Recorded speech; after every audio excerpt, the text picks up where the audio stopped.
আলুটা আমি একদম পুরো খুব ভালো করে ভেজে নিয়েছি। এবার এতে ডিম কড়াইতে দিয়ে দিলাম, বিনস যেটাকে বলা হয়।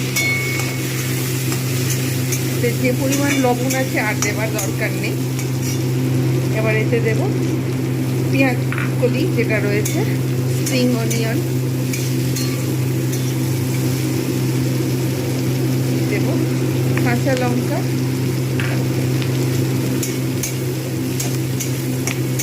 আলুটা প্রথমে ভালোভাবে ভেজে নিতে হবে, কেননা আলুটা হতে সময় লাগে। বিনস কিংবা পেঁয়াজ কলি এগুলো বেশি সময় লাগে না। খুব ভালোভাবে আমি এটাকে নেড়ে নিলাম।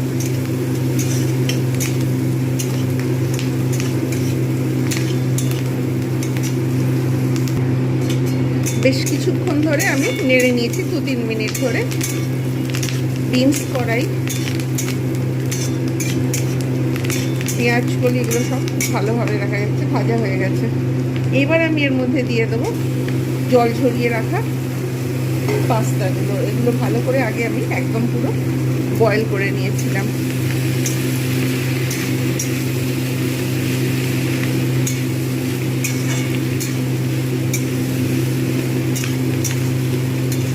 আর একটু লবণ দেব, আর দেবো না, এরপরে দিলে কিন্তু বেশি ভালো লাগবে না, অতিরিক্ত লবণ হয়ে যাবে। বেশ কিছুক্ষণ ধরে একদম শুকনো শুকনো করে সবগুলো ভালো করে মিক্স করে নেব।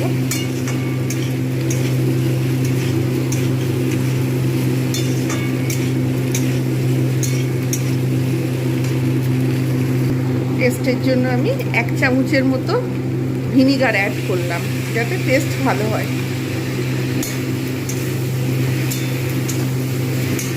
এটাও ভালো করে ভেজে নেবো একদম পুরো।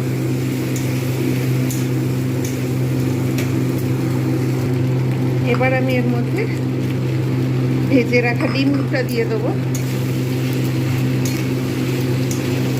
এর সঙ্গে ভালো করে মিক্স করে নেব। সস দিয়ে এটা গরম গরম সার্ভ করতে হবে।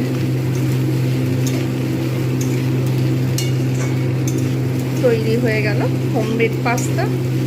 আপনারা বাড়িতে অবশ্যই এইভাবে ট্রাই করুন। রেসিপিটা কিন্তু খুব দুর্দান্ত লাগে, খুব সিম্পল ইজি ওয়েতে যখন ইচ্ছা আপনারা বানাতে পারবেন।